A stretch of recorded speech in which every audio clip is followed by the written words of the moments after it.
दुनिया में ऐसे भी एडिक्टेड लोग हैं जो हर दिन में 5 बार मैस्टरबेट और सेक्स करने के बाद भी अनसेटिस्फाइड रहते हैं। हर वीक लोग अपने कीमती टाइम के 11 से 12 घंटे बस पोर्न वीडियोस देखते रहते हैं।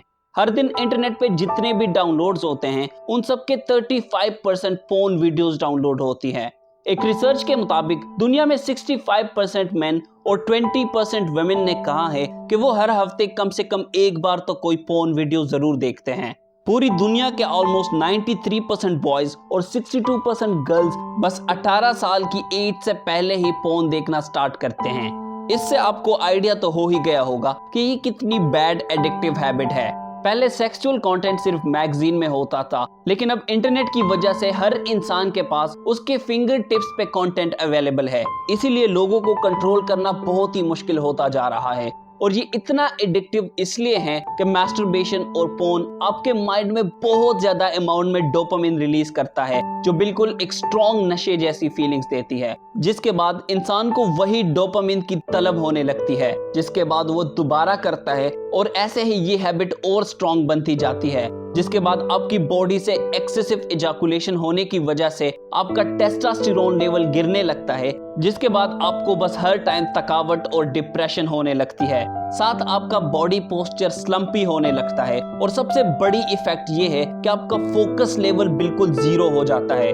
आपको हर टाइम गंदे और सेक्सुअल थॉट्स आने लगते हैं, जिसकी वजह से आप किसी भी चीज पर फोकस नहीं कर पाते हो, ना अपने गोल्स पर और ना ही अपने स्टडीज पर, जिसके बाद आपकी लाइफ धीरे धीरे तबाह होने लगती है और एक ऐसा स्टेज आ जाता है कि आप चाहते हुए भी इसे छोड़ नहीं पाते हो। कुछ लोगों को ऐसे लगता है कि मास्टरबेशन और पोर्न बिल्कुल एक नॉर्मल सी चीज है, लेकिन सोचो दोस्तों, अगर आप वो एनर्जी ऐसे ही बहाकर वेस्ट कर देते हो जो बिल्कुल आपका एसेंस और आपका कोर है, तो आप गलत कर रहे हो। एक रिसर्च से पता चला है कि जब आप 7 दिनों तक मैस्टरबेट नहीं करते हो तो आपका टेस्टोस्टेरोन लेवल 45.7% बढ़ जाता है, जिससे आपकी मेंटल हेल्थ, आपकी फिजिकल हेल्थ और साथ ही आपकी इमोशनल हेल्थ बहुत अच्छी हो जाती है। इसीलिए जो सबसे पहली हैबिट और आजकल के दौर में सबसे कॉमन हैबिट भी है जो लोगों को तबाह कर देती है, वो है एक्सेसिव मैस्टरबेशन और पोर्न देखना। आप अपने सेक्सुअल एनर्जी को कैसे ट्रांसम्यूट करके अपने सक्सेस और हैप्पीनेस के लिए यूज कर सकते हो, इस पे ऑलरेडी मैंने एक वीडियो बनाई है, जो कि आप इस वीडियो के बाद डिस्क्रिप्शन में लिंक से देख सकते हो। आप मैस्टरबेशन को कैसे क्विट कर सकते हैं, इस पर मैं एक डिटेल्ड वीडियो बनाऊंगा। तब तक के लिए आप चैनल को सब्सक्राइब करके जुड़े रहिए। एक मेंढक को अगर आप ठंडे पानी के एक बाउल में डालोगे और उसे आग पे रखकर धीरे धीरे गर्म करने लगोगे, तो वो मेंढक धीरे धीरे कंफर्टेबल होता जाएगा। एक टाइम ऐसे आएगा जब वो मेंढक उस पानी में एकदम आराम और मस्त होकर रहेगा।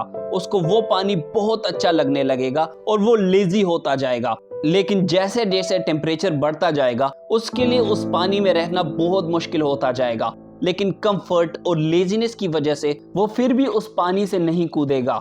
एक टाइम ऐसे आएगा जब वो पानी बॉयल होने लगेगा, लेकिन वो मेंढक उस पानी में अपने लेजीनेस और कंफर्ट की वजह से फिर भी नहीं कूदेगा और एट द एंड वो उसी पानी में मर जाएगा।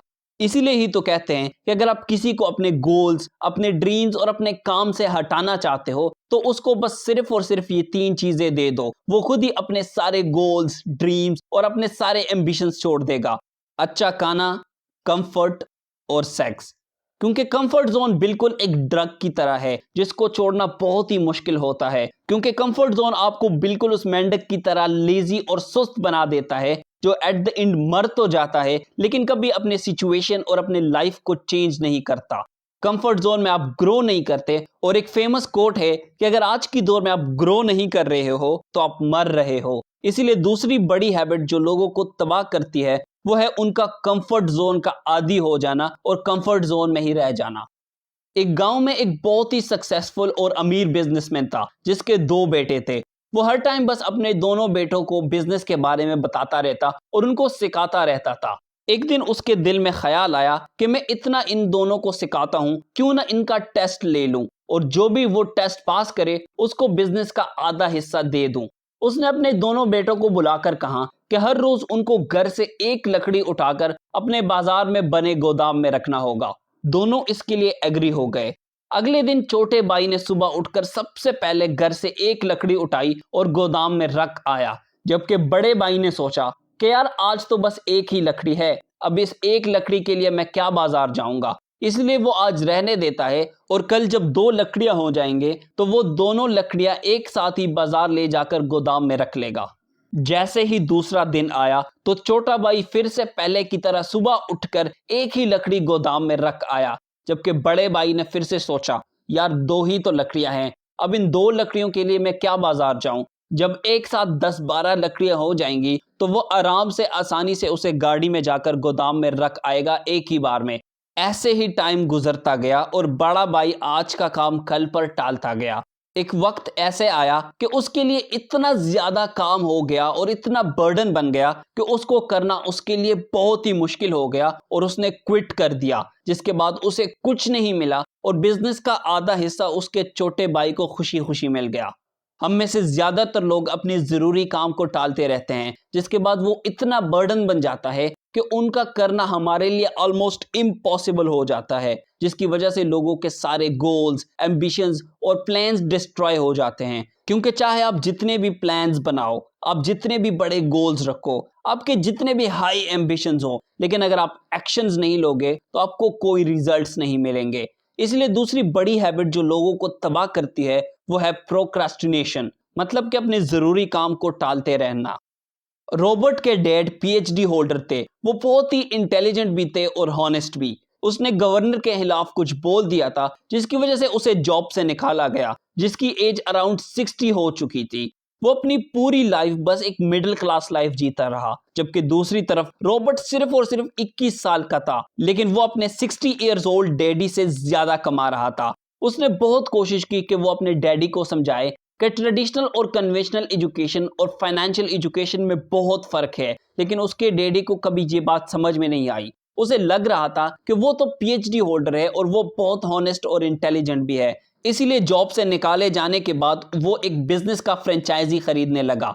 रॉबर्ट की फाइनेंशियल एजुकेशन काफी अच्छी थी, उसके मुताबिक उसके डैडी को वो बिजनेस बिल्कुल नहीं खरीदना चाहिए, लेकिन फिर भी उसके डैडी ने बिजनेस खरीद लिया, जिसके थोड़े ही टाइम बाद वो बिजनेस पूरा फेल हो गया और उसकी सारी सेविंग्स और इन्वेस्टमेंट डूब गई। देखो दोस्तों, हर कोई कन्वेंशनल और ट्रेडिशनल एजुकेशन के पीछे भाग रहा है कि ये डिग्री करो, वो डिग्री करो, लेकिन कोई भी फाइनेंशियल एजुकेशन नहीं लेता, जिसके बाद वो इंटेलिजेंट तो होते हैं, वो पीएचडी भी कर लेते हैं, लेकिन फाइनेंशियली कभी लाइफ में स्टेबल नहीं होते, बिल्कुल रॉबर्ट के डैड की तरह।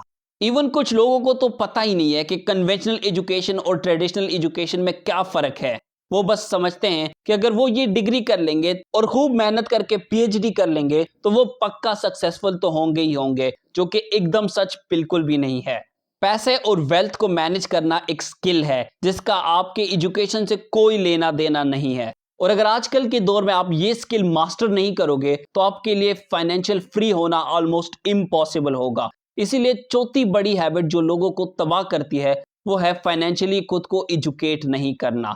और आपको फाइनेंशियली एजुकेट करने के लिए ही हमने ये चैनल बनाया है। तो अगर आप चाहते हो कि आप फाइनेंशियल एजुकेशन लो और कैसे अपने पैसे और वेल्थ को मैनेज करके आप फाइनेंशियली इंडिपेंडेंट और बहुत ही रिच बनना चाहते हो, तो आप चैनल को सब्सक्राइब करके हमारे साथ जुड़ जाओ। जिम और हैरी दो बेस्ट फ्रेंड्स थे और दोनों बहुत ही अमीर और सक्सेसफुल बिजनेसमैन भी थे, जिनको फिशिंग करने का बहुत ज्यादा शौक था।